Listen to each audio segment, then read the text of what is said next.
Good afternoon everyone. Start करते हैं हमारा थ्योरी ऑफ इक्वेशन का नेक्स्ट लेक्चर। अभी हम रेसिप्रोकल रूट्स के बारे में देखेंगे। इसके पहले वाले लेक्चर्स में आप लोगों ने बाकी ट्रांसफॉर्मेशन देखे थे। इस बार अभी आप रेसिप्रोकल रूट्स का ट्रांसफॉर्मेशन देखेंगे। सपोज ये आपके पास इक्वेशन है F of X is equal to zero. F of X is equal to zero इस तरीके से है। अब F of X is equal to zero के रूट से X one two X N, तो इसे A one two A N, तो इसे आप किस तरीके से लिख सकते हो, F of X is equal to X minus A one two X minus A N. यहाँ पे अगर आपको ऐसे रूट्स चाहिए जिसमें हमारा रूट जो है वो 1/a1 और 1/an हो, तो आपको क्या करना पड़ेगा, आपको जस्ट रिप्लेस करना पड़ेगा x equal to 1/y, so that जो रिक्वायर्ड इक्वेशन आपका बने वो बने f of 1/y is equal to 0। इस तरीके से आपको आपका इक्वेशन बनना चाहिए। ठीक है। अभी ये जो F of 1/y equal to 0 है वो आपको क्या देगा, रेसिप्रोकल रूट्स देगा, और उसके रूट्स जो है वो किस तरीके से रहेंगे, 1/a1 टू 1/an रहेगा, which were the reciprocal of a1 to an। ठीक है। तो बहुत सिंपल प्रोसेस है, सिर्फ आपको इक्वेशन को ट्रांसफॉर्म करना है x is equal to 1/y से। ठीक है। तो सेम इसके ऊपर एक प्रॉब्लम करके देखते हैं, फिर आपको और भी ज्यादा इजी हो जाएगा। एग्जाम्पल है ये, एग्जाम्पल है find the equation whose roots are reciprocal of x, this given equation. ठीक है। ये प्रॉब्लम आपको आ चुका है 3 मार्क्स के लिए विंटर 18 में। ठीक है। तो आपको इसको सिंप्लीफाई करना है। तो सबसे पहले हम हमारा गिवन इक्वेशन लिखेंगे। ठीक है। गिवन इक्वेशन क्या दिया हुआ है हमें, f of x is equal to x to the power 4 3x cube 7x square 5x minus 2 is equal to 0। ये हमारा गिवन इक्वेशन है f of x is equal to 0 का। ठीक है। तो द रिक्वायर्ड इक्वेशन में हमें क्या चाहिए, रेसिप्रोकल रूट्स चाहिए। तो रिक्वायर्ड इक्वेशन कैसे मिलेगा, विल बी जस्ट हमें क्या करना पड़ेगा, f of 1/y is equal to 0 से हमें हमारा रिक्वायर्ड इक्वेशन मिलेगा। ठीक है। तो दैट मीन्स कि हम क्या करते हैं, f ऑफ 1/y लिखते हैं, यानी आपका जो भी इक्वेशन है उसे आप कैसे रिप्लेस करोगे, 1/y से रिप्लेस करोगे।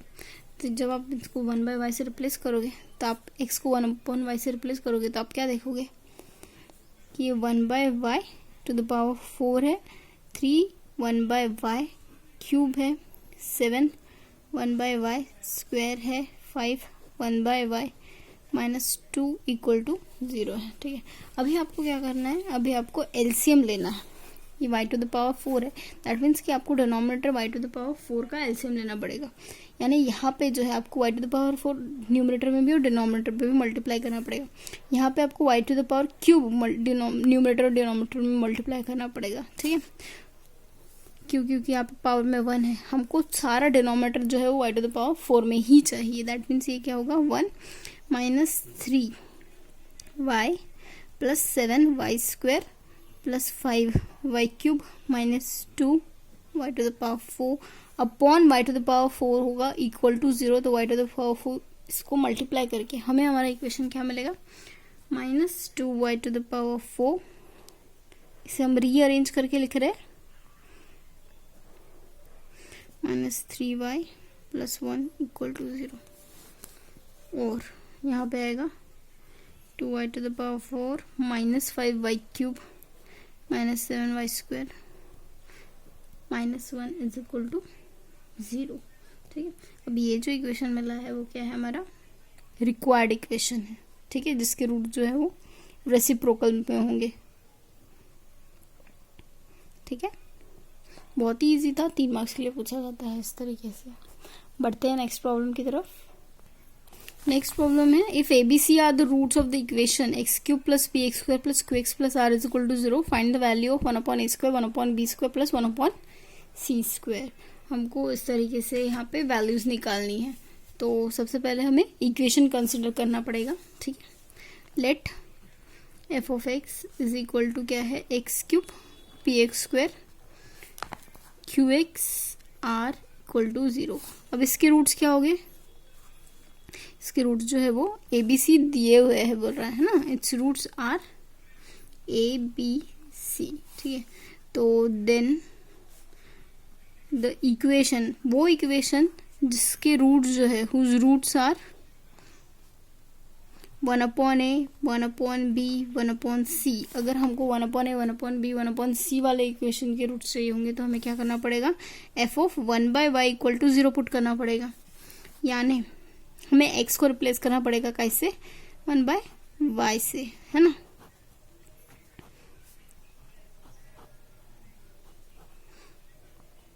ठीक है, दैट मीन्स कि क्या होगा, 1 + py + qy² + ry³ = 0। That is आप इसको रीअरेंज करोगे, ry³ qy² + py + 1 = 0। ठीक है, आपने इसके पहले पढ़ा है S1 जो है यानी sum of all the roots, sum of all the root जो है वो क्या होगा, माइनस टाइम्स क्या आएगा, q/r आएगा, है ना, second term upon first term आता है। ठीक है, फिर बाद में हम क्या करेंगे, S2 S2 क्या होता है, product of two roots AB, है ना, BC, और फिर बाद में AC। ये क्या वैल्यू होती है, ये होती है third term P upon first term that is R। ठीक है, तो इस तरीके से आपको यहाँ पे मिल गया है, दो इक्वेशंस मिल गए। और आपको एक फॉर्मूला हमने इसके पहले बताया था कि अगर आपके पास वैल्यू होती है A, B और C, ठीक है, ABC द होल स्क्वायर जो है, अगर आपको इस तरीके से निकालना है, A + B + C the whole square = क्या होता है, A² B² C² plus 2 times होता है 1/AB BC AC। ठीक है, 2 टाइम्स सब कुछ होता है तो हमने बाहर निकाल लिया 2। ठीक है, तो दैट मीन्स हमें वैल्यू किसकी निकालनी है, हमको ये वाली वैल्यू निकालनी है, ये हमारी रिक्वायर्ड वैल्यू है। दैट मीन्स हम इसको क्या करेंगे, थोड़ा सा रीअरेंज करेंगे, 1/a², 1/b², 1/c² as it is लिखा हमने, ये इधर टर्म गया, शिफ्ट हुआ, तो दैट मीन्स ये हो गया 1/a, 1/b, 1/c the whole square minus 2 times 1/ab BC और AC। ठीक है, तो आपके पास ये वैल्यू है 1 + a + 1 + b + 1 + c। ये टर्म जो था वो आपका वैल्यू क्या निकाला था आपने, -q/r, इस तरीके से निकाला था, -q/r the whole square minus 2 times. अब ये जो है वो वैल्यू क्या है, p/r है। ठीक है, तो दैट मीन्स ये होगा q² / r² minus 2, denominator same कीजिए, r², दैट मीन्स ये क्या होगा, q² - 2pr अपॉन r², यानी ये क्या होगा, 1/a², 1/b² और 1/c²। इसका टर्म, इसका वैल्यू जो है वो क्या आता है, q² - 2pr अपॉन r² आता है। ठीक है, नेक्स्ट टॉपिक है हमारा टू इंक्रीज और decrease the root of a given quantity. ठीक है, यानी अगर हमारे पास suppose roots x1 to xn है, तो अगर हमको ऐसे रूट चाहिए जो कि क्या हो, कम हो, x1 - h, x2 - h, x3 - h, या फिर xn - h हो, या फिर x + h, x2 + h, xn + h, तब हम कौन सा प्रोसीजर फॉलो करेंगे, यहाँ पे हम ये देखने वाले हैं। ठीक है, तो सबसे पहले हम लोग क्या करते हैं, कंसिडर करते हैं इक्वेशन हमारा जो कि स्टैंडर्ड फॉर्म में है। अब इस इक्वेशन के रूट जो है वो हम लोगों ने लिखा है x1 to xn है, तो अगर हमको ऐसा रूट्स फाइंड आउट करना है जो कि सब्सट्रैक्ट करता हो एक कॉमन क्वांटिटी h, यानी वो क्या हो रहा है, हमारा रूट जो है वो क्या हो रहा है, डिमिनिश हो रहा है। अगर -h हो रहा है तो डिमिनिश हो रहा है, अगर +h हो रहा है तो क्या हो रहा है, इंक्रीज हो रहा है। ठीक है, according as h is positive और नेगेटिव। तो ये प्रोसेस देखने वाला है जिसमें हमारा रूट जो है वो क्या हो रहा है, कम हो रहा है। ठीक है, या फिर बढ़ रहा है। सेम प्रोसेस ही अप्लाई करनी पड़ती है, जिस सिंथेटिक डिवीजन आपको अप्लाई करना पड़ता है इक्वेशन पे और सिंप्लीफाई करना पड़ता है। तो सॉल्व करके देखते हैं एक प्रॉब्लम जो आपका कॉन्सेप्ट क्लियर करेगा। ये एग्जाम्पल 12, ये प्रॉब्लम आपको पूछा गया है 4 मार्क्स के लिए विंटर 18 में। ठीक है, तो स्टार्ट करते हैं। Find the equation whose roots are the roots of each diminish by 4। Diminish by 4 यानी क्या, हर एक रूट जो है वो कम हो रहा है 4 से, ठीक है। तो स्टार्ट करते हैं। सबसे पहले लेट हम लेंगे F of X is equal to, हमारा एफ ऑफ एक्स क्या है, X to the power 4, 5x cube, 7x square, 17x, 11 equal to 0, ठीक है। तो हम क्या करेंगे, सब्स्टिट्यूट करेंगे, BSTट्यूट x is equal to Y plus 4, ठीक है। आपको डिमिनिश करना है, x is equal to Y minus H था, पर h जो है वो आपको क्या करना है, -4 लेना है, ठीक है, क्योंकि आपको क्या लेना था, डिमिनिश चाहिए था, है ना। तो x इज इक्वल टू क्या हो जाएगा, y प्लस 4 हो जाएगा, ठीक है, क्योंकि h की वैल्यू आपको डिमिनिश चाहिए ना, नेगेटिव नहीं चाहिए, इसलिए तो अपने x is equal to Y plus 4 लिखा, ठीक है, इन द इक्वेशन। अभी आप x is equal to Y plus 4 substitute करके उसे सिंप्लीफाई नहीं करते बैठिएगा, जस्ट आपको यहाँ पे क्या करना है, लेट कि जब अपने x is equal to Y plus 4 substitute कर दिया तो आपको जो ट्रांसफॉर्म्ड इक्वेशन मिला है वो किस तरीके से होगा। जो आपको ट्रांसफॉर्म इक्वेशन मिला है वो आपको a0 y to the power 4, a1 y cube plus a2 y square plus a3 y plus a4 is equal to 0। जो आपको ट्रांसफॉर्म्ड इक्वेशन मिलेगा वो इस तरीके से मिलेगा, ठीक है। इस ये जो है ये कुछ कोएफिशिएंट्स हो गए, ठीक है, उससे उन कोएफिशिएंट को हमने a0, a1, a2, a3, a4 नाम दिया है, ठीक है। तो यहाँ पे हमारे इक्वेशन में P0 का वैल्यू, ये वाला P0, यहाँ से आप लोग P0 निकालोगे, ये P0 का वैल्यू जो है वो क्या है, 1 है, ठीक है। यहाँ पे ये P0 का वैल्यू जो है वो 1 है, दैट मीन्स कि आप जो A1 है, A0 जो है वो भी आपको 1 लेना है, since A0 is equal to P0, ठीक है। A0 जो है वो P0 के बराबर होता है, इसलिए नेक्स्ट हमें क्या फाइंड आउट करना है, देखिए ये P0 होगा, हाँ, ये A0 के बराबर हम मान रहे हैं। हमें क्या फाइंड आउट करना है, A1 फाइंड आउट करना है, A2 फाइंड आउट करना है, A3 फाइंड आउट करना है और A4 फाइंड आउट करना है, ठीक है। पर ये सब हम कैसे फाइंड आउट करेंगे, हम ये सब फाइंड आउट करेंगे सिंथेटिक डिवीजन मेथड से, जो आपने 8th क्लास में पढ़ा होगा, ठीक है। तो हम इसको फाइंड आउट करने की कोशिश करते हैं सिंथेटिक डिवीजन से। तो सबसे पहले आपको 4 है ना, ये 4 जो है, जो हमको डिमिनिश करता है चाहिए था, वो हमने 4 लिखा। अब हमारा जो वैल्यू था, हमारे इस इक्वेशन के कोएफिशिएंट आप लिखिए, पहले 1 है, फिर -5 है, फिर 7 है, फिर 17 है, फिर 11 है, ठीक है। तो आपको इसको सिंप्लीफाई करना है।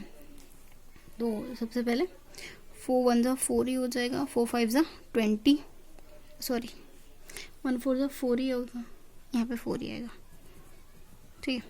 4 1 जा 4, ये वैल्यू आपको मिलेगी -1, ठीक है। -1 इंटू 4 -4, अब ये +7 -4 जो है वो आपको +3 देगा, 3 4 जा 12, ये -15 देगा, सॉरी -5 देगा, ठीक है। तो 5 4 जा 20, ये -20 हो गया, ये वैल्यू आपको क्या मिलेगी, -9 मिलेगी, ठीक है। नेक्स्ट आप फिर से 1 एज इट इज लिखो, 1 4 जा यहाँ पे 4 आएगा, ठीक है। -4 प्लस 4 -1, यानी ये कितना हो गया, 3 हो गया, ठीक है। अब 3 4 जा यहाँ पे 12 आ गया, 12 + 3 15 आ गया, 15 4 जा 60 आ गया। ये इस तरीके से मल्टीप्लाई करना है और यहाँ पे आपको करस्पॉन्डिंगली ऐड करने हैं टर्म्स को, हाँ, ऐड करके लिखना है। ये कितना हो जाएगा, +55 हो जाएगा, ठीक है। तो 1 यहाँ पे फिर से आएगा, 1 4 जा 4 हो गया, 4 + 3 7 हो गया, 7 4 जा 28, ये 28 + 15 जो है वो कितना हो जाएगा, 43, ठीक है। 43 एज इट इज रख दीजिए, फिर से 1 यहाँ पे आएगा, 1 4 जा 4 हो गया, 7 + 4 11। ठीक है, तो यानी आप यहाँ पे जैसे जैसे नीचे आते जा रहे हो आपको यहाँ पे टर्म्स मिलते जा रही है। अब ये जो 11 है ये आपको A1 कंसिडर करना है, ये जो 43 है ये आपको A2 कंसिडर, ये 1 आ रहा है ना, ये छोड़ देना है आपको क्योंकि A0 P0 के बराबर होता है, तो ये छोड़ देना है। ये 11 जो है वो A1 लेना है, 43 जो है वो A2 लेना है, ये 55 जो आया है वो क्या रहेगा हमारा A3, और इसके पहले जो -9 आया था वो क्या आया था हमारा A4 आया था। ठीक है, तो यानी इस तरीके से आपको A1 A2 A3 A4 की वैल्यू आपको मिल रही है। कैसे मिल रही है? बाय सिंथेटिक डिवीजन मेथड से मिल रही है। ठीक है, आपको अगर सिंथेटिक डिवीजन फिर से नहीं समझा होगा तो फिर से हम बता देते हैं। जैसे आपको यहाँ पे कौन सी टर्म लेनी है, हमारी इक्वेशन की टर्म 1 -5 7 -17 और 11। हमको डिमिनिश कैसे करना है? 4 से, तो हमने 4 लिख दिया यहाँ पे। ये 1 को हमें नहीं छोड़ना है, 1 एज इट इज रहेगा यहाँ पे। 1 4 जा 4 हो गया यहाँ पे। जब आपने 4 लिया तो यहाँ पे क्या हो गया -1, क्योंकि यहाँ पे जो टर्म्स है उनको आपको ऐड करना पड़ता है। -1 × 4 कितना हो गया? -4। अब ये -4 + 7 ये वैल्यू कितनी होगी? 3 3 4 से यहाँ पे 12 आ गया। ठीक है, अब ये 12 आने के बाद ये 12 प्लस 12 है, -17 है, दैट मीन्स कि ये वैल्यू कितनी होगी? ये -5 हो गई है। -5 × 4 यहाँ पे ये 20 हो गया। ठीक है, पर ये -20 हो गया। -20 + 11 यानी ये वैल्यू क्या होगी? -9। तो ये जो वैल्यू आई है इससे आप क्या लिखोगे? ये आपका A4 है। ठीक है, ये आपका इक्वेशन के टर्म्स थे और यहाँ पे जो एंड में वैल्यू आई है ये आपकी A4 है। ठीक है, फिर से आप थोड़ा आगे बढ़ोगे, 1 एज इट इज लिखना है आपको। ठीक है, 1 4 जा, फिर से यहाँ पे 4 आएगा। अब यहाँ पे आपको ऐड करना है, +4 -1 ये हो गया 3 आपका। ठीक है, 3 4 जा यहाँ पे 12 हो गया, 12 + 3 15 हो गया, 15 4 + 4 60 हो गया, -5 + 60 यहाँ पे 55 हो गया। ठीक है, अब ये जो वैल्यू आई है ये आपकी क्या रहेगी? A3 रहेगी। ठीक है, फिर से 1 आप एज इट इज लिखोगे। 1 4 जा 4 आएगा, यहाँ पे 7 आएगा, 7 4 जा 28। ठीक है, 15 + 28 ये हो जाएगा 43, ये वैल्यू आपकी आ जाएगी A2। ठीक है, फिर से 1 1 एज इट इज रहेगा, 1 4 जा 4 रहेगा और ये होगा वैल्यू 11, ये आपकी वैल्यू, ये वैल्यू आ गई है आपकी A1 आ गई है। ठीक है, तो यानी इस तरीके से बाय सिंथेटिक डिवीजन आप वैल्यूज क्या क्या फाइंड आउट कर रहे हो? A1 A2 A3 A4 find out कर रहे हो। ठीक है, तो अब आप लिखोगे देन द ट्रांसफॉर्म्ड इक्वेशन। हमें ट्रांसफॉर्म्ड इक्वेशन हमें क्या मिला है? ट्रांसफॉर्म इक्वेशन मिला है A0 का वैल्यू जो है वो 1 था, दैट मीन्स वो y4 हो गया, प्लस A1 का वैल्यू क्या था? 11 y3, A2 का वैल्यू क्या था? 43 y² प्लस 55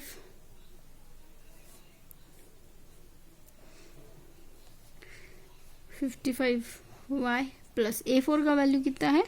-9 = 0। दैट मीन्स ये क्या हो गया? y4 11 y³ plus 43 y² plus 55y -9 = 0। अब ये जो इक्वेशन आया है वो क्या है आपका?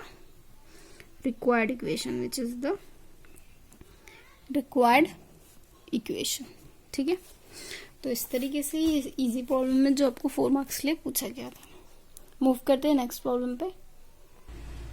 हमारा नेक्स्ट प्रॉब्लम है find the equation whose roots are the roots of this equation each increased by 2।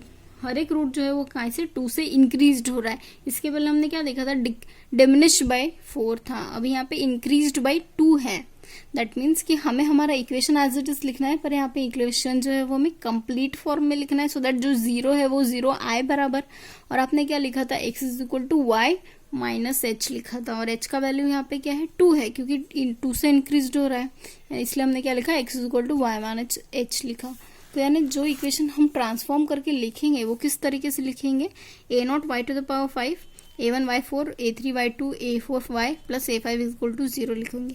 आपको यहाँ पे क्या करना है? जो इनिशियल टर्म है वो सेम लिखना है, यानी A0 = P0। अब A0 = P0 = क्या है? 4 है।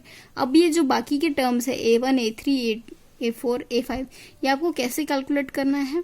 ये आपको कैलकुलेट करना है बाय सिंथेटिक डिवीजन मेथड। यहाँ पे a2y³ है। हाँ, अब हमें ये a1 a2 a3 a4 y5 ये सारी वैल्यूज कैसे कैलकुलेट करनी है बाय सिंथेटिक डिवीजन मेथड। मैंने आपको पहले बताया था सिंथेटिक डिवीजन में मेथड में आपको क्या करना पड़ता है, जिससे आपको इंक्रीज या डिक्रीज करना है वो आप यहाँ पे लिखोगे। फिर यहाँ पे आपको क्या करोगे, जो भी हमारे इक्वेशन है उसके कोएफिशिएंट लिखोगे। हमारा गिवन इक्वेशन के कोएफिशिएंट जो है वो क्या था, 4 था, 0 था, -2 था, 7 था और -3 था। अब यहाँ पे 4 आपने नहीं भी लिखा तो भी चलेगा, ठीक है। आपको ये 4 कंसिडर करके ही आगे बढ़ना है। जैसे 4 इंटू -2 यानी कितना हो गया, -8 हो गया, तो आपको यहाँ पे -8 लिखना है, ठीक है। 4 इंटू -2 -8 लिखना है, तो आपने -8 किया, यहाँ पे आपको ऐड करना है, ठीक है। -8 इंटू 2 16, तो यानी इन दोनों को ऐड करोगे तो आपको 14 मिलेगा। अब 14 2 जा 28, तो यहाँ पे आपको तो 0 + -28 करोगे तो आपको यहाँ पे मिलेगा -28, ठीक है। -28 इंटू 2 यानी ये क्या हुआ, 22 जा 56, ठीक है। माइनस माइनस हो गया तो यानी +56 आ गया। तो इन दोनों को ऐड करोगे आप तो आपको मिलेगा 63 मिलेगा, ठीक है। तो अब 63 2 जा यानी कितना हो गया, -126। अब इन दोनों को ऐड करोगे अब तो आपको मिलेगा -129। अब ये जो वैल्यू आपको मिली है ये आपकी क्या है, A5 है, ठीक है। ये वैल्यू आपकी A5 है। अब आपको और आगे मतलब ये वैल्यू छोड़ के बाकी टर्म्स निकालनी है, ठीक है। तो फिर से 4 2 जा यहाँ पे आएगा -8, तो यानी ये वैल्यू हो गई है -16 हो गई है। अब 16 2 जा अब 32 आएगा, है ना। तो इन दोनों को आप ऐड करोगे तो ये कितना हो गया, 6 4 46 46 2 जा यहाँ पे आएगा 92 माइनस में आएगा, ठीक है। अब इन दोनों को ऐड करोगे आप तो आपको मिलेगा 12 2 12, ठीक है। ये होगा 240 प्लस में आएगा क्योंकि दोनों साइड माइनस है। तो अब इन दोनों को आप ऐड करोगे तो ये में होगा 303। तो ये वैल्यू जो है आपकी क्या रहेगी, A4 रहेगी, ठीक है। अब नेक्स्ट इन तीनों को करना है आपको। 4 इंटू -2 ये तो यहाँ पे -8 आना ही आना है आपको। तो ये आपको क्या दे रहा है, 16 - 8 दैट मीन्स ये आपको 24 दे रहा है। 24 2 जा ये होगा 48, ठीक है। अब इन दोनों को ऐड करना है तो 12 13 14 8 9 94 हो गया। अभी इन दोनों को मल्टीप्लाई करना है, 94 इंटू -2 ये हो जाएगा 8 18 माइनस में। अब इन दोनों को ऐड करोगे तो 8 3 -308 दैट मीन्स ये वैल्यू आपको क्या होगी, मिल रही है A3 मिल रही है, ठीक है। फिर से 4 2 जा -8 हो जाएगा, यहाँ पे माइनस में है तो वैल्यू इन दोनों को आप ऐड कर रहे हो तो आपको मिल रहा है -30, ठीक है। अब 32 2 जा यानी ये हो गया 64 + 64 आ जाएगा। अब इन दोनों को ऐड करोगे तो ये होगा 8 और ये वैल्यू आपको मिल रही है 15 158 दैट मीन्स ये वैल्यू होगी आपकी A2, ठीक है। नेक्स्ट अब 4 2 जा -8 करोगे तो ये वैल्यू आपको क्या मिल रही है, -40 मिल रही है, ठीक है। ये वैल्यू आपको क्या मिल रही है, A1 मिल रहा है, ठीक है। तो दैट मीन्स जो ट्रांसफॉर्म्ड इक्वेशन था, ट्रांसफॉर्म्ड इक्वेशन जो है वो क्या है, आपको just A1 A2 A3 A4 की वैल्यू A5 की वैल्यू जस्ट ट्रांसफॉर्म इक्वेशन में पुट करनी है। तो ट्रांसफॉर्म इक्वेशन का वैल्यू क्या आएगा आपका, A0 तो सेम ही रहेगा, A0 सेम है। नेक्स्ट है आपको A1 लिखना है -40 y⁴, फिर A2 लिखना है जो कि क्या आएगा 158 y³, फिर -308 y² + 303 y -129 = 0। ये जो इक्वेशन आया है वो क्या है, हमारा रिक्वायर्ड इक्वेशन है, ठीक है। फिर मिलते हैं नेक्स्ट लेक्चर में, तब तक पढ़िए।